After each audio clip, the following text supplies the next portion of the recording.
sur le tournage et votre plus grande frayeur? Et enfin, je voudrais savoir quels conseils vous donnerez aux jeunes artistes qui voudraient devenir acteurs aujourd'hui, avec toutes les nouvelles technologies et tous les films qu'il y a actuellement, pour percer et surtout pour pérenniser dans le temps. Okay, this Merci. is kind of a three-parter. So, in three parts, trying to be as short and sweet as possible. The first one, favorite memory or moment on the shoot, in the show. Second one, biggest like scary moments, maybe when something went wrong or something kind of didn't go as planned. And thirdly, what piece of advice would you give to young actors who want to get into the business today, particularly given everything we're facing with AI and new technology and that kind of thing? Well, I've given this, sorry, I'm going to take this, the last one, because I think it's a really great question. What advice would you give young actors? I've always been such an advocate of following dreams, and I think dreams are really important. But I always ask the same question.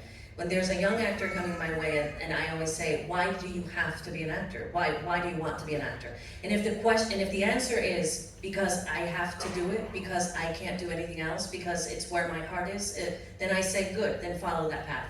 But if the answer is, oh, because I love a red carpet, or because I like to wear fancy clothing, or because I want to be famous, or because I want to have a Twitter account, or whatever or social media accounts you may have today, I say don't do it, because it's a very hard business.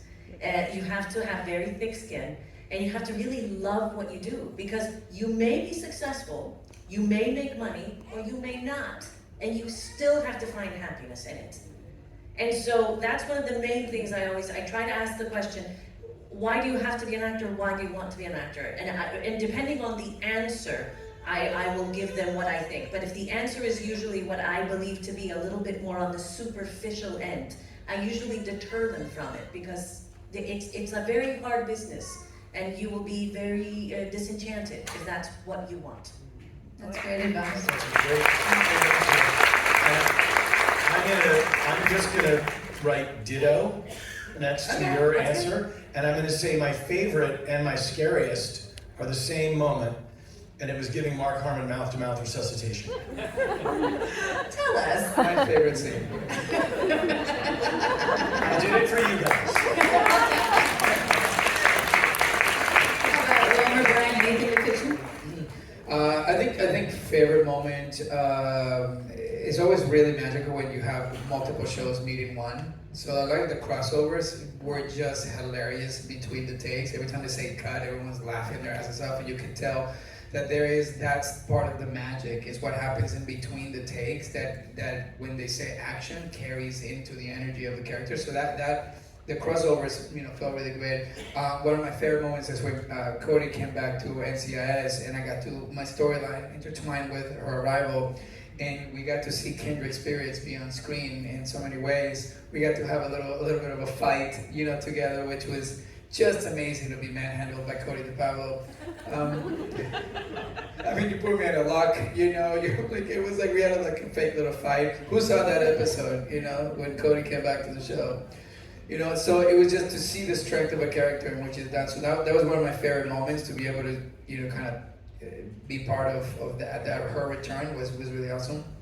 Scariest will probably be, I do a lot of stunts, and one of the stunts was my motorcycle blew up in a garage. Anybody remembers that? I went home, and then, the motorcycle, somebody put a bomb in my motorcycle and it blew up.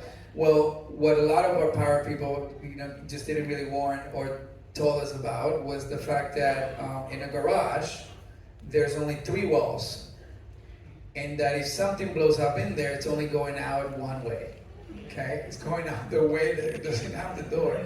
So I'm supposed to walk out to the motorcycle, and the motorcycle is supposed to blow up. They're like, oh, this is the safety line. Or here, you shouldn't get hit. It's just cork and, styrofoam blowing, da-da-da. But the explosion is real and all that. But anyways, the explosion was a little bigger than they had described it. And I think they surprised themselves at how much bigger the explosion was. I'm walking up to the garage. And it goes 3, 2, boom. The flame just wrapped inside the garage, and it just made its way over to me, and all I could smell is burnt hair.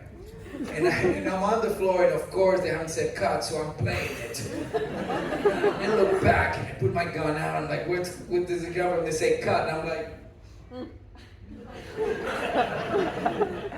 I think I'm gonna burn my eyebrows up, and everybody rolls in, and memorizing. So that was a moment I was like, yeah, I think that was a bit too close, and I don't know, but wrapped around a fire. And lastly, I would say just very quickly on the advice for young actors or performers. I think very much like what Cody is saying.